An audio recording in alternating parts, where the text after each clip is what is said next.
Thank you, listeners. Great to have you in listening today with our guest in studio as we are ready to celebrate National Adoption Month. November is the month that is set aside all around the country to celebrate families and, of course, families united in this very special way through adoption. So we have great guests to talk about that today.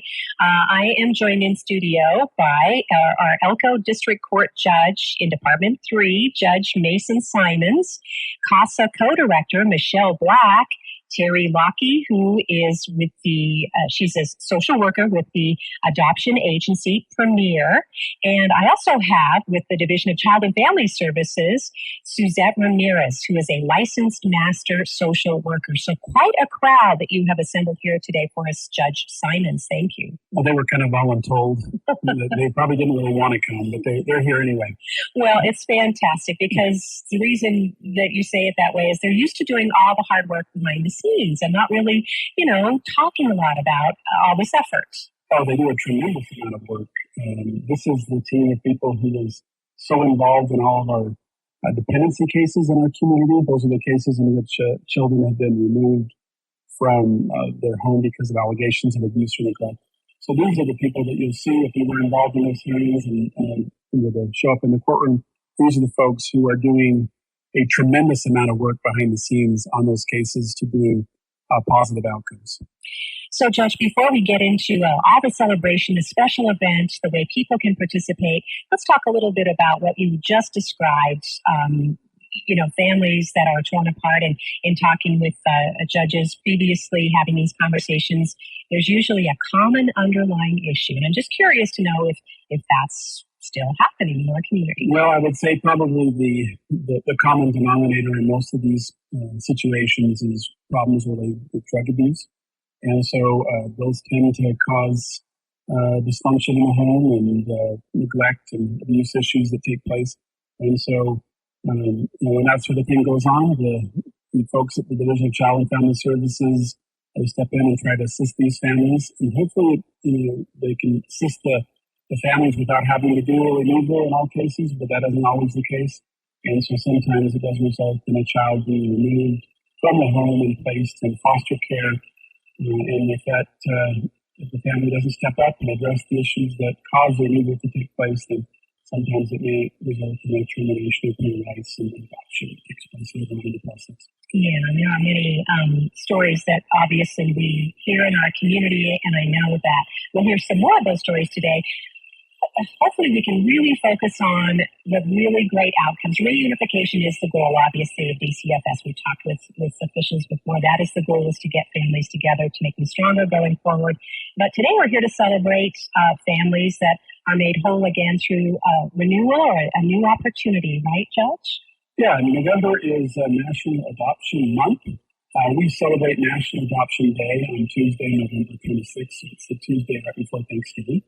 If I'm not mistaken, I think this is the 11th year of National Adoption Day being celebrated in Elko County. So it started, I believe, under Judge Porter a number of years ago, and we've continued that tradition up to the present day. But we have a luncheon that we have on that day where we invite anyone who's been involved in adoption for the past year. We send out letters to all those families and invite them to come and participate in this luncheon that's held in the Elko County Commission Room. And typically we'll have guest speakers, someone typically who's been involved in adoption in some way, and they come and share their experience about how that's blessed their lives. And so, and then we have a number of sponsors that help us with that event and providing food and gifts and other things. And on that day, we also celebrate a number of adoptions. So I believe this year, in just my department, I think we have 5 or 6 different adoptions set to take place on that day, and I believe another department has at least one as well. And so there'll be a number of adoptions that will actually take place on that day, and then we'll break for the luncheon that will take place in the Elko County Commission. Nice. Now, as you said, they're for invited guests, right? We just want the community to know this is happening. Yes. If there's anyone who's involved in adoption and like to come out and participate in the Adoption Day celebration that we're having on that date, you're certainly welcome to attend. We just ask that you guys complete the judicial system in Department 3 so that we know how many people to expect them. You need cake? I hope so. Okay, that's the goal. So Judge Simons is going to help us in introducing all of our guests today. We'll start with Terry Lockie, who's the adoption agency social worker. And Judge, maybe, kind of share a story or maybe a memory, how it is that you work with Terry, how she's so important to the work of adoptions in Elko County. Yeah, she does run an adoption agency here in the community. Terry wears a lot of different hats. And I think she's the glue that keeps a lot of our programs functioning. She's the drug court coordinator for our family preservation drug court program. So, some of you may not be familiar with that, but we have a specialty court program similar to like the adult drug court program that deals with families who've either had a child removed in a dependency proceeding, or maybe they're the subject of a guardianship, or they're at risk of having a child removed. So Terry is the coordinator that helps to run the program, and she also does a lot of work for the other specialty court programs as well in our community. She's running around helping them purchase various items and making sure they get to appointments. And she's the glue that keeps all this stuff running, right, Terry? Come on up to that microphone, Terry, and thank you and welcome. I've known Terry for many years as such a caring person, Terry, but you're also no nonsense. You need to get things done, right? Yes. So I'm sure that's part of what your job entails. If you wouldn't mind telling us how your role in helping facilitate families, and again with these specialty courts, the goal is to get families back on track, right, Terry? Not to separate them. Correct, it is. Right. So my role with Premier Adoption Agency is I work with women who are interested in making an adoption plan, and that could be individuals or if they've come through the DCFS process. I also work with adoptive families on their home studies so that they are ready to adopt when birth mom finds them. Adoption has changed and evolved a lot over the decades, right, Terry? It used to be somewhat of a secretive process. People would go away for long periods of time. But now we see lots of different families and relationships created around adoption. Sometimes the birth parents are still involved, right? Absolutely. Our agency really encourages open adoption, and adoption is based off of trust. When a birth mom chooses an adoptive family, she trusts that they will follow through with what they commit, whether that's face-to-face visits or texts and photos every month, whatever that looks like. And open adoption, we know, is best for birth moms in their grief process and also in the child's grief process. And so, Terry, adoption is different than surrogacy, right? Yeah. Correct, it is. Surrogacy is a whole different avenue to build a family. Mm-hmm. So how many adoptions would you say you've been able to facilitate in Elko County? Would people be surprised? Yes, they would be surprised if I were to guess. I know about 2 years ago, Elko County sustained my agency, which is licensed in Nevada, Utah, and Arizona. So in a year, we could do 30 or 40 adoptions. Wow. So that really suggests we're a very generous community, right? Correct. Okay. And so, again, the benefits of adoption, and often people think of maybe an agency that people are just looking for infants, right? Did you want to talk about that a little bit? Nevada is an adoption or is an agency-only state, so you do have to go through an agency to adopt in Nevada. You cannot just use an attorney. And as a private agency, we do mainly deal with infants. We do occasionally have some toddlers, but generally our agency works with infants. And are there often other countries involved, Terry, or do you do domestic? So Premier offers, our birth moms come from Nevada, Utah, and Arizona, but our adoptive families do come from throughout the world. All right. We want to make sure you have a chance to let people listening know that if they are interested in this process, either being, on the receiving end or certainly participating as a birth parent, how can they best find you? And what's that process like? Do you have a consultation with them? So I get a lot of referrals directly from the hospital. I get a lot of referrals from women who have worked with me and they've shared my contact information with another woman who's in the same situation wanting to create an adoption plan. And I can be reached at 775-340-0667. That's Terry Lockey with Premier Adoption Agency. Terry, anything I didn't ask you about, though, that you want to make sure people are aware of, maybe someone who's sponsoring or supporting you in this endeavor? I'm just thankful that for National Adoption Month, I have the support of the courts and CASA and DCFS so we can put together such a great event for the community. Thank you, Terry. Thank you for all the beautiful work that you're doing in our community and in the work that you sustain. Well, Judge, that has to make you feel pretty good. Obviously, she's 30 adoptions on average. Yeah. She does a lot of work. And if you count that over the various years she's been doing this type of work, that's a lot of adoptions that have been carried out in our community. And so it's a really important endeavor that she's involved in. Mm-hmm. And it's nice to focus on that message as well, because we hear a lot in national politics about, the alternatives. And so it's nice to know that we have these options available to us as a community, that we're a generous, loving, giving community. So, absolutely. Yeah. So coming up next, if you would like to, Suzette Ramirez is a licensed master social worker judge, and your department works quite a bit with DCFS. Oh, absolutely. We meet the social workers from the Division of Child and Family Services on a regular basis. And they have a high-stress job that they're involved in. And they deserve a lot of credit for all the hard work they do in this important area. These are our most vulnerable children in our community.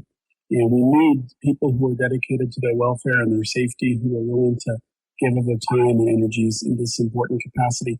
So, I thank Ms. Ramirez and the other social workers at the Division of Child and Family Services for the important work that they do.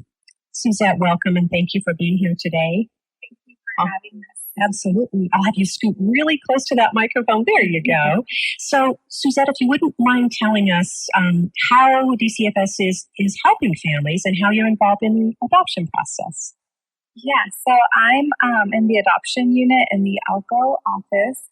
So we, once we get the case, we get familiar with the families that we're working with. So our services are to help the adoptive parents and make sure that they feel prepared to adopt the children, helping them retain an attorney to help finalize the adoption, and also working with our out-of-state ICTC workers for children who are not placed in Nevada and helping them finalize their adoption too.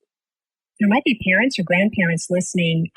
Do you work with families, for example, if a grandparent or another family member wants to adopt?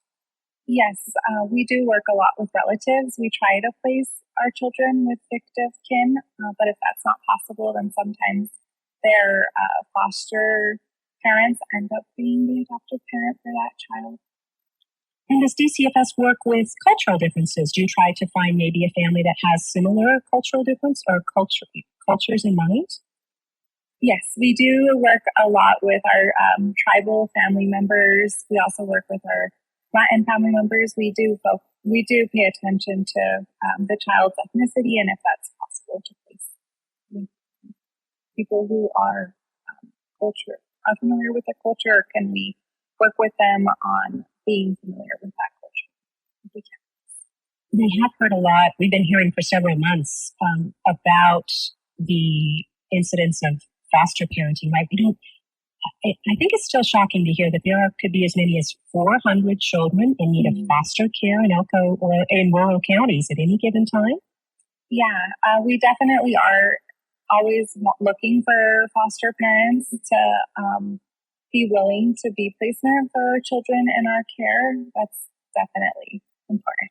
And sometimes fostering can lead to adoption. Is that right, Suzette? Yes. Like you had mentioned earlier, our goal is reunification, but if that's not possible, we do explore that as well. And sometimes we do hear just the negative stories in the national news or even Nevada or local news, but there have to be more happy endings, more great stories, right, Suzette? If you wouldn't mind reminding us of that. Yes, definitely. We're very appreciative for our adoptive parents, whether they be relatives or foster family members.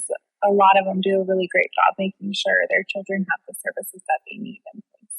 And the goal is to support those children, right? And to try to keep them close to home where they go to school and they have siblings. Yes, yeah, that's accurate. We want to keep them as close to their community as possible. Right. So if someone is interested in the adoption program, do they get in touch with you, would you say, since you said that's what you specialize in? They definitely can reach out if they have more questions. But if they're wanting to become foster parents first and then explore the possibility of adoption, if the perfect child comes along for them, then they can reach out to licensing. And a good contact for me is 775-753-1300, which is the office number. Okay. Thank you so much. Is there anything I didn't ask about, though, you were hoping to relay either in relation to the special event that's coming up for National Adoption Day? Or? I just think that everyone here just is doing the best that they can do to make sure that children get permanency, and that's our goal as well. Mm-hmm.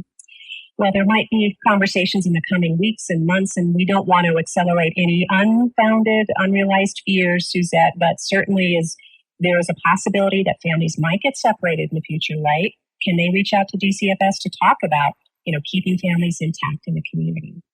Yes, that's definitely something that we try to do, is to keep siblings together, and if not, keep them connected so they can reach out. All right. Thank you, Suzette. Suzette Ramirez is a licensed master social worker with Division of Child and Family Services.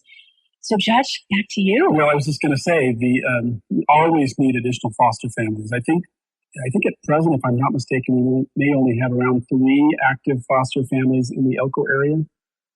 Does that sound right? And so, we need additional families, as you were kind of alluding to during that conversation. The goal is to keep these children in their local communities.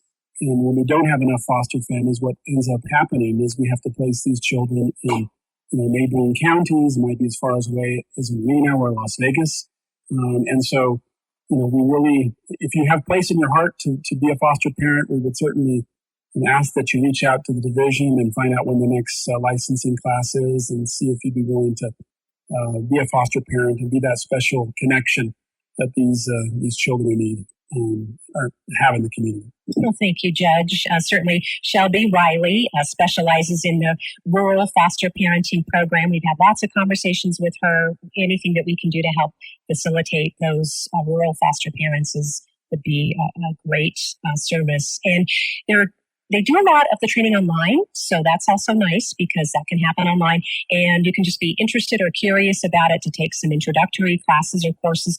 Plus, Shelby talks a lot, Judge, about there's a stereotype about what a foster family is like, right? But there are all kinds of families. Yeah, I think we had a question the other day. We were meeting with a representative from the Free Press, and she was asking us about, whether or not a person in sort of non-traditional family unit could be a foster parent, and there are no restrictions. It could be a single parent household. It could be a variety of different things. So, the typical sort of stereotype of what we might think that looks like isn't necessarily the case. So all we want is a loving, caring, safe home of a person who's willing to give back to those children. And so if you're interested in doing that, please reach out. We would love to have additional families step up and be foster parents in the community. Judge Mason Simons, our Elko District Court Judge in Department 3, as he's helping us with our conversation today with our guest in studio. November is National Adoption Month. There's a special local adoption event coming up just the Tuesday before Thanksgiving. That's not tomorrow, is it? No. Next week. Next week. Okay, good, because I thought, wow. Yeah, Thanksgiving is getting very close. Next Tuesday. And would you like to talk about our dear friend Michelle Black? I'm sure you have known Michelle for a while. So. Going back to, I think, almost the beginning of the CASA program, if I'm not mistaken. So those of you who are not familiar with the CASA program here in our community, this is court-appointed special advocates for children. So what happens in cases in which we have a dependency action, so that's a case in which a child has been removed from a home due to an allegation of abuse or neglect. In every one of those cases, we appoint a guardian ad litem, which is one of the CASA workers, to sort of be the eyes and ears of the court. I think that was the famous quote that Judge Puccinelli gave a number of years ago. And so what these CASA workers do is they go into these homes, they have contact with children, and they show up and they're advocates in the courtroom. They state what's going on in that home, the concerns that might exist, and let the court know what concerns they have on the ground that need to be addressed by the court as we move forward. And so they do an invaluable work in the community. So this is another opportunity for people who maybe you don't want to be a foster parent, but maybe you want to be involved in advocating for the children that are involved in these situations. And so I would encourage you to reach out, and you could participate in their training and be one of their volunteer guardian ad litems. Thank you, Judge Mason Simons, and welcome, Michelle. Thank you. It's wonderful to see you, and thank you for continuing the great work that was started by CASA. How long ago? 17 years ago. Wow, I was thinking it was almost 20, so you're right, 17 years ago. Can't imagine what our community was like before CASA, honestly. I think it was pretty tough. Yeah. Yeah, I think the kids had attorneys that were assigned to them. And with our CASA program, we were just volunteer run, and we want every child in Elko County to have a CASA. And we're nonprofit. It's total volunteer. They put in a lot of time. We have a training that they go through online, and then we do in-person training also. And then they just get it. They say, if you want to change a child's life, become a CASA. Do you have to be, I think you just said the training is provided, but some people listening might think, well, courtrooms are scary, or I wouldn't know how to talk to attorneys or judges. And so explain that for us. Yes, it's all covered in the training. And then the in-person training that we do, we go more into detail about how it's run here in Elko County. We take them to the courthouse, the juvenile courthouse, and show them like where they would be sitting. We introduce them to Judge Simons, Judge Rodriguez, and just go over everything, like what they're going to have to do for the case. Are there any age limitations? There might be some students listening, whether high school students or students interested in social work careers, Michelle. They have to be 21. Okay, 21 or older, and that is an amazing opportunity, but comes with great responsibility. So, yes, it does. Yes, and just to see the joy in the child's eyes, when they really become bonded to the CASA worker, and it's great. The word trust was mentioned here today, and Terry mentioned that in adoption, and trust is also important in relationships that children have with adults, right, Michelle? Yes, correct. Yes. So we need to have more of these relationships so that we can have healthy children. People often say children are resilient, but that's not really the point. We need to make sure they have a better future. Right. Yes. And that's what we're trying to do to, help them with just their daily, what they need daily, just someone to talk to when they have problems. And we're out for their best interests. So we always try to approach it with, we want what's best for them. So when we're talking about children, this would be babies up to 17 years old? 18. 18, yep. Okay. Mm-hmm. So what might an average CASA, would you call it a caseload? What might that be like, Michelle? The caseload? Yeah. We only give them 2 cases at max, unless one of their cases is starting to close, whether it's reunification, adoption, then they'll take on another case. But it's just usually 2. Mm-hmm. So that sounds manageable for volunteers. Yes. Certainly. Yes. Yeah. And you do get the support you need. Yeah. And they have to meet with a child once a month in person, but they can, meet with them more than that. They can, talk to them on the phone, FaceTime, all of that. Okay. And that just helps them get through whatever legal situation, and so that they have representation. It's not about their parents, or it's not about law enforcement, right, Michelle? Right. It's to meet their needs. They have an attorney, but we're their advocate. So, and we have to write reports, and we put in our reports what, we think is the best for the child. And do you think it helps the children to be less frightened, I guess, if you can imagine a younger child certainly being frightened, maybe an older child, it might be something they're used to. Yeah, I think it helps. I think, you can really bond with the child, they'll bond with you, and then they'll feel more comfortable, talking to you, and just the whole experience. Okay. Anything else about CASA, Michelle, that you want to make sure? Again, this organization has been going for 17 years, and as a nonprofit, so obviously you rely on continued support. Yes, we need volunteers all the time. And you can reach either myself at 775-934-7634 or Haley Brown at 775-934-7636. Right. It's basically the two of you helping facilitate all this work, right? Yes. Okay. Thank you, Michelle. We appreciate it. So, Judge, there's your team. Yeah, the CASA program started a number of years ago. Alana McKinney was sort of the the driving force behind getting this program going in our community. I think she was involved in a similar program up in Idaho. But she helped get this program going a number of years ago. And Michelle's been around, I think, since around the very beginning of the program. And then when Alana decided to ditch us in retirement and retire from being involved with the CASA program, Michelle stepped up along with her daughter and the co-directors of the CASA program. So we really appreciate all of their expertise, and we thank Alana McKinney for all of her valuable contributions to this program over the years. Absolutely. And Alana gets to be grandma now. So, yes. That's my understanding. That's a really important, cool job. So, congratulations to everybody involved in that. So, Judge, we've heard a lot today, obviously, about how people can contribute to this process to support families, and also, what undermines families in the community. And I just wonder if, every day when you go to work, if there's one particular thing you wish you could change that would really help the fabric of what we're facing. Gosh, I think if we could address the drug and alcohol issues that go on in our community, I probably wouldn't have a job.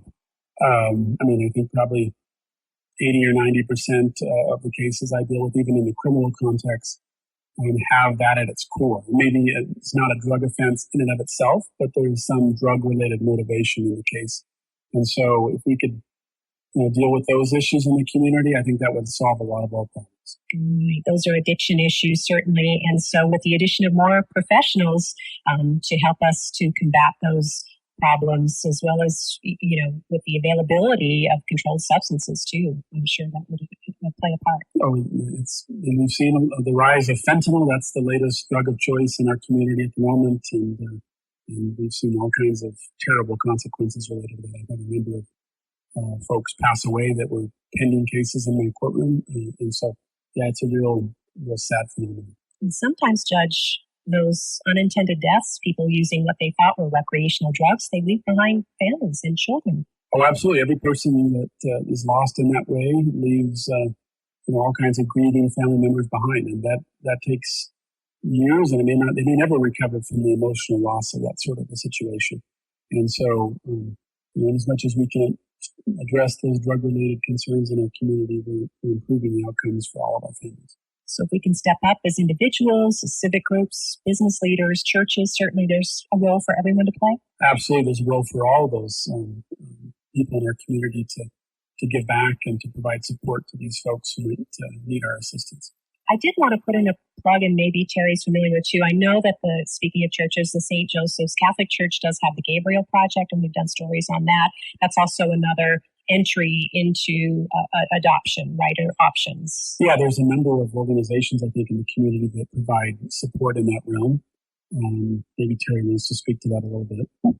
Thank you, Terry. Why don't you jump right back in there? Yes. The Gabriel Project has been wonderful to work with for my adoptive families as well as my birth mothers. They have their store hours now. They have a storefront, and just really want to support families to be able to give them what they need. And that's really the common goal, is to strengthen families and to provide these positive opportunities and to give children a healthy family to grow up in. Absolutely. Before we run out of time, Lori, I want to make sure I gave a plug to all of our sponsors related to Adoption Day.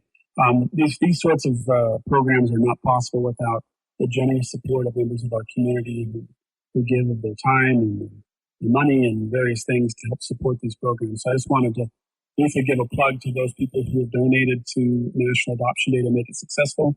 Evergreen Florist has provided the flowers that'll be in the commission room for this event. Premier Adoption, Terry's agency, is providing the water for the event and also assisting with a raffle that we'll be doing at the time of the event. Denise Bradshaw has made several generous donations over the years in assisting in purchasing all the food for the event. So Denise Bradshaw, thank you very much for assisting with that. Jeannie Barnhard and her organization Forever Hugs is donating a bunch of Build-A-Bear bears for the event as well. Raise the Future is donating gift bags that will be given away at the event.